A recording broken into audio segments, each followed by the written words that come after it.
नमस्कार दोस्तों। नाम अघोरी, निवास शमशान घाट। मोह माया से दूर रहते हैं, निर्वस्त्र और शरीर पर राख का लेप लगाए हुए। शमशान में कठोर तपस्या, भक्त सीधे महाकाल के। जानेंगे आज इन अघोरियों की 5 विशेष और रहस्यमयी बातें। आखिर कौन सी ऐसी शक्तियां हैं इन अघोरी बाबाओं के पास जो मरे हुए मुर्दे को भी जीवित कर देते हैं। इसलिए वीडियो को पूरा एंड तक देखना। दोस्तों, इनके बारे में बताया जाता है कि ये बहुत जिद्दी स्वभाव के होते हैं। अगर किसी से कुछ मांगेंगे तो लेकर ही जाएंगे। अगर ये अघोरी बाबा क्रोधित हो जाएं तो अपना तांडव दिखाना शुरू कर देते हैं। बताया जाता है कि एक अघोरी की आंखें लाल सुर्ख होती हैं, लेकिन अघोरी की आंखों में क्रोध दिखाई देता है। साथ में मान्यता है कि अघोरी भैरव के रूप में शिव जी के भक्त होते हैं और अपने इष्ट को पाने के लिए ये रात दिन जंगल और शमशान घाटों में तप करते रहते हैं। अघोरियों के रहन सहन का तरीका अलग होता है। उनके तंत्र साधना का यह अजीब तरीका खुद को पूरी तरह शिव में लीन करने के लिए होता है। दोस्तों, ये शिव भक्त होने के साथ साथ अघोरी बाबा सनातन धर्म के बड़े ही कट्टरवादी हैं। दोस्तों, वैसे बताया जाता है कि इनके पास 18 प्रकार की शक्तियां होती हैं, जिनमें इनकी 7वें नंबर की शक्ति है अवती। इस शक्ति को प्राप्त करना खुद अघोरियों के लिए भी मुश्किल होता है, और अगर ये शक्ति अघोरियों को मिल जाने के बाद अघोरी बाबा ये भी बता देते हैं कि हम किस जन्म में क्या थे। अघोरियों के गुरु स्वयं भगवान शिव होते हैं, क्योंकि शिव जी भी एक अघोरी हैं। ये शिव की तपस्या और साधना इस प्रकार करते हैं जो आम इंसान के तो सोच के भी परे है। लेकिन इनका रोज का यही काम होता है कि शमशान घाट जाकर वहाँ अपनी विचित्र तंत्र विद्या का दिखावा करना। वैसे इनके बारे में यह भी बताया जाता है कि ये नशा इत्यादि का सेवन भी अधिक मात्रा में करते। आगे वीडियो में जानेंगे कि क्या एक महिला भी अघोरी हो सकती है। दोस्तों, साधु संत जो तंत्र साधना में लीन होते हैं उन्हें अघोरी कहा जाता है।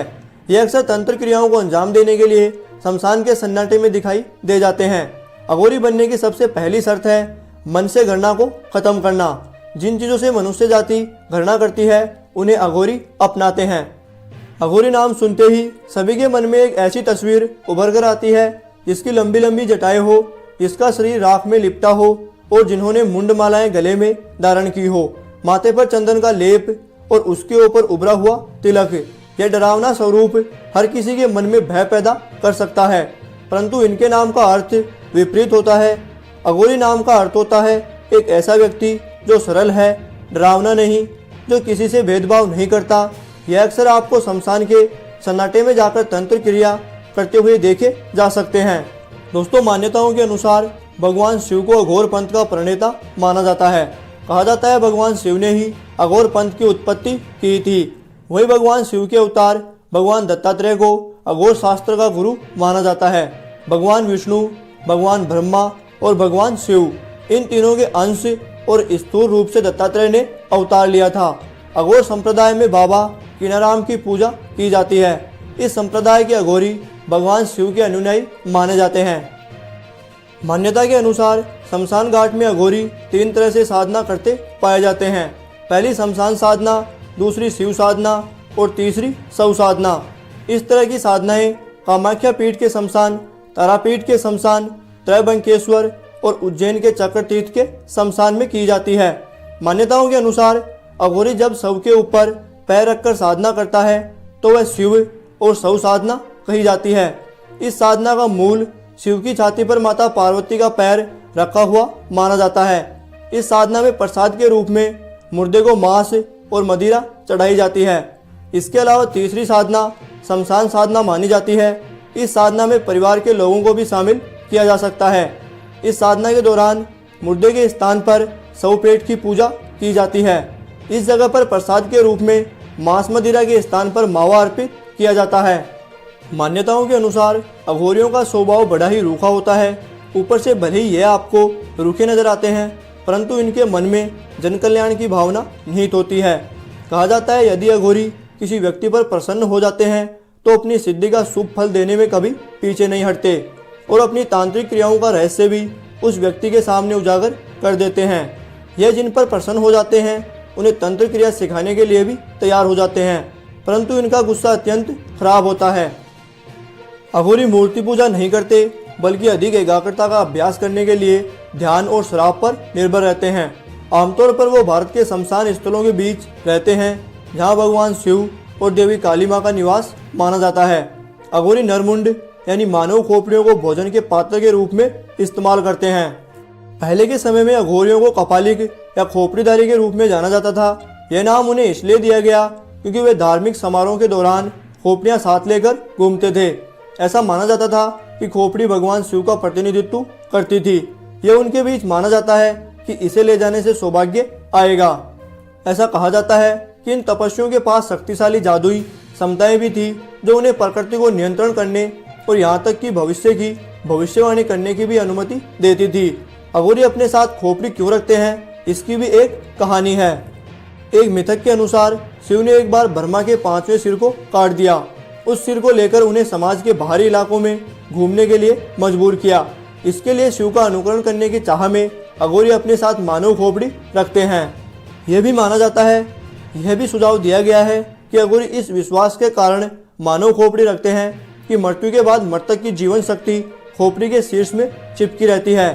इसके अलावा अघोरियों का मानना है कि कुछ मंत्रों और प्रसाद के उपयोग से वे मृतक की आत्मा को बुलाने और उस पर नियंत्रण हासिल करने में सक्षम होते हैं। अक्सर शवों का अंतिम संस्कार कर दिया जाता है, फिर उन्हें पवित्र गंगा नदी में प्रवाहित कर दिया जाता है, लेकिन कुछ शवों को बिना दाह संस्कार के ही निपटा दिया जाता है। कहा जाता है कि अघोरी इन अवशेषों को इकट्ठा करते हैं और अपने आध्यात्मिक ज्ञान के लिए उनका उपयोग करते हैं। वो मानव मांस खाने के लिए साथ साथ मानव खोपड़ी का इस्तेमाल करते हैं। दावा किया जाता है कि कुछ पंथ के सदस्य शवों के साथ यौन क्रिया करते हैं ताकि उन्हें अलौकिक शक्तियां मिल सके। दोस्तों, आमतौर पर अघोरी दिन में नजर नहीं आते, लेकिन महाशिवरात्रि और कुंभ जैसे धार्मिक अवसरों पर ये अपने समूह में देखे जा सकते हैं। ये पुनर्जन्म के चक्कर से मोक्ष प्राप्त करने के लिए तपस्या में लीन रहते हैं, इसलिए अघोरियों के दर्शन पाना काफी मुश्किल होता है। अघोरी भगवान शिव के अलावा किसी अन्य हिंदू देवी देवताओं की पूजा करने में विश्वास नहीं रखते हैं। कुछ मंदिर ऐसे हैं जो अघोरी तंत्र साधना के लिए काफी प्रसिद्ध हैं। नेपाल के काठमांडू में स्थित अघोरी कुटी अघोरी तंत्र साधना के लिए काफी प्रसिद्ध है। यहाँ अघोरी अपनी तंत्र साधना में लीन होते हैं। माना जाता है कि यह स्थान भगवान राम के अनन्य भक्त बाबा सिंह साख द्वारा तैयार किया गया था, तब से यह काफी प्रसिद्ध है। बता दें कि अघोरी एक तरह से सांसारिक दुनिया को पूरी तरह से त्याग देते हैं। वह बहुत ही सरल और तपस्वी जीवन जीते हैं। उनका मानना है कि आध्यात्मिक से जुड़ने के लिए भौतिक संपत्ति और इच्छाओं को छोड़ना बहुत जरूरी है। दोस्तों, कहा जाता है कि अघोरी अपने शरीर और मन को शुद्ध करने और आध्यात्मिक ज्ञान प्राप्त करने के लिए एक आम आदमी की तरह योग करते हैं। अघोरी हठ योग और कुंडलिनी योग सहित योग के विभिन्न रूपों का अभ्यास करते हैं। बताया जाता है कि अघोरी अक्सर कैनाबिस यानी गांजा या भांग का सेवन करते हैं। उनका मानना है कि इससे उन्हें जागरूकता और आध्यात्मिक अंतर्दृष्टि प्राप्त करने में मदद मिलती है। दोस्तों, ऐसा भी माना जाता है कि अघोरी शवों के साथ शारीरिक संबंध बनाते हैं। कुछ मीडिया रिपोर्ट्स के मुताबिक इसके पीछे की वजह बताते हुए अघोरी खुद कहते हैं कि शिव और शक्ति की पूजा का एक तरीका शारीरिक संबंध बनाना भी है। बता दें कि अघोरी ज़्यादा कपड़े नहीं पहनते, साथ ही उनका पूरा शरीर विभूति या चिता भस्म से ढका रहता है। गौरतलब है कि वस्त्रों का त्याग करना त्याग का प्रतीक है, क्योंकि वस्त्र हमारी रक्षा करते हैं और यह मानव जीवन की मूलभूत आवश्यकता है। अघोरियों को भगवान शिव का परम भक्त माना जाता है। हिंदू धर्म में कई तरह के साधु संत होते हैं, पर अघोरी इन सब से अलग हैं। ये सांसारिक और ग्रस्त जीवन से दूर रहकर शिव जी की भक्ति में लीन रहते हैं।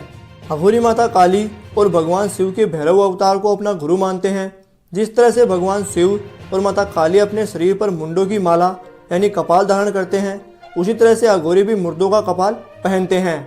ऐसा माना जाता है कि ये शक्तियाँ उन्हें काला जादू करने में सक्षम बनाती है, जिसका उपयोग उन्हें दूसरों पर करने से रोका जाता है। अघोरी भौतिक वस्तुओं से दूर रहते हैं, अक्सर निर्वस्त्र होकर घूमते हैं। अघोरी अपनी जड़ें 17वीं सदी से शुद्धतावादी बाबा कीनाराम से जोड़ते हैं, जिनके बारे में कहा जाता है कि वे 170 वर्ष की उम्र तक जीवित रहे। बनारस में अब भी जिनका मठ और मंदिर है। अघोरियों को कुत्तों से बहुत प्रेम होता है। अन्य सभी जानवरों जैसे गाय, बकरियां, इंसान से दूरी बनाने वाले अघोरी अपने साथ और आसपास कुत्ता रखना पसंद करते हैं।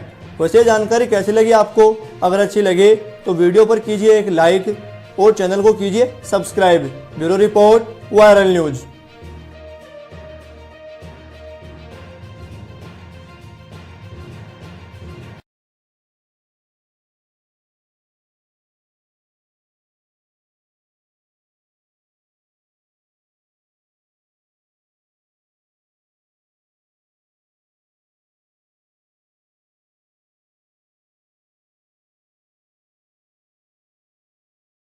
नमस्कार दोस्तों।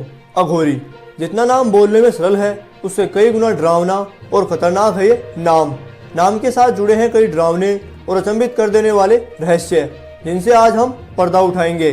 अघोरी बाबा या साधु दिन में दिखाई नहीं देते बल्कि रात के सन्नाटे में अपनी काली करतूतों को अंजाम देने शमशान घाट पर अपना डेरा जमाकर बैठे रहते हैं। रात के सन्नाटे में अपनी तंत्र क्रियाओं का मुर्दे पर बार बार प्रयोग करते हैं और अपनी शक्तियों को दोगुना करने या बढ़ाने के लिए मुर्दे पर ऐसा मंत्रों का जाल फेंकते हैं जिससे मुर्दा स्वयं इनसे बातें करता रहता है। लेकिन ऐसा करना खुद अघोरियों के लिए कई बार खतरा मोल लेने जैसा हो जाता है, क्योंकि ऐसा बताया जाता है कि अगर अघोरियों से अपने मंत्रों में छोटी सी भी चूक हो जाए तो फिर अघोरियों को इसका बदला या खामियाजा सीधे अपनी मौत से चुकाना पड़ता है। और दोस्तों, मौत भी कोई ऐसी वैसी नहीं बल्कि रूह कपा देने वाली मौत इन अघोरियों को मिलती है। लेकिन ये अपना काम बड़ी सावधानी पूर्वक करते हैं और अपने इष्ट महाकाल को साक्षी मानकर ऐसे कामों को अंजाम देते हैं। इनके बारे में बताया जाता है कि यह मुर्दे का मांस और शव के साथ यौन संबंध भी बनाते हैं, क्योंकि इनका मानना है कि इससे उनके भगवान शिव जी बड़े ही प्रसन्न होते हैं। लेकिन दोस्तों, क्या आपको पता है कि अघोरी मुर्दे का मांस क्यों खाते हैं? दोस्तों, इसके पीछे एक बहुत ही बड़ा रहस्य छुपा हुआ है जिसको जानने के बाद आपके भी रोंगटे खड़े हो जाएंगे, इसलिए वीडियो को पूरा एंड तक देखना। भारत के अघोरी कुछ इस प्रकार के होते हैं जिनके लंबी लंबी जटाएं होती हैं, शरीर पर राख का लेप, गले में मुंडमालाएं और माथे पर चंदन का लेप और उसके ऊपर उभरा हुआ तिलक। इस प्रकार के मानव पक्के अघोरी माने जाते हैं। ऐसे आपको कहीं शमशान घाट पर मानो गलती से भी दिख जाएं तो समझ लेना कि ये पक्के अघोरी हैं, जो अपनी तंत्र क्रियाओं से मानव जीवन की पूरी रूपरेखा बता सकते हैं कि हम पहले क्या थे और अब आगे हमें कौन सी योनि प्राप्त होगी। बताया जाता है कि ऐसा अघोरी कठिन योग और तप करके अपनी 7वीं शक्ति अवति पा लेते हैं, जिसे वो सब प्रकार की चीजें बता सकते हैं। वैसे इस शक्ति को पाना खुद अघोरियों के लिए भी आसान नहीं होता, लेकिन शिव जी की कठोर आराधना करने के बाद इन्हें ये शक्ति मिल जाती है।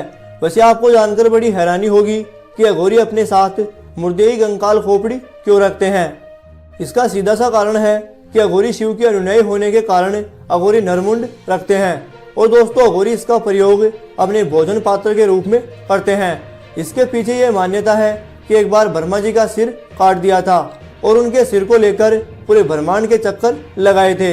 अब क्या आपको पता है कि अघोरी मुर्दे का मांस भी खाते हैं?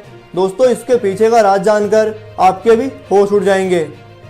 दरअसल कहते हैं कि अघोरियों ने खुद इस बात को माना है कि वे शमशान में रहते हैं और अधजले शवों को निकालकर उसका मांस खाते हैं। हालांकि ये बात आम जन मानस को अलग लग सकती है, लेकिन इसके पीछे माना जाता है कि ऐसा करना अघोरियों की तंत्र क्रिया की शक्ति को प्रबल बनाता है। वैसे अघोरी मुर्दे के शरीर के साथ शारीरिक संबंध भी बनाते हैं।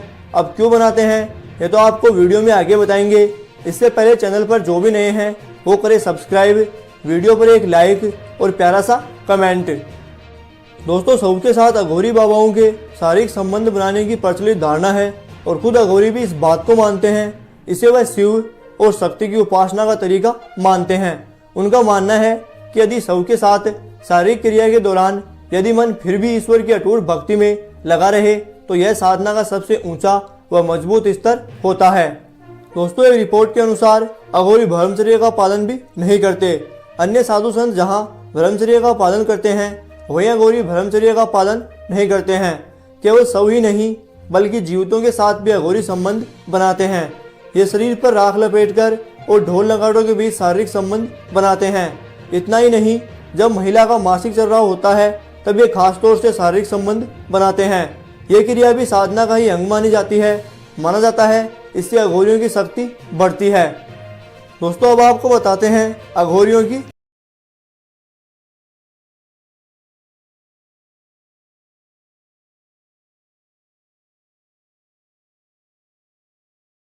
रियल ताकत।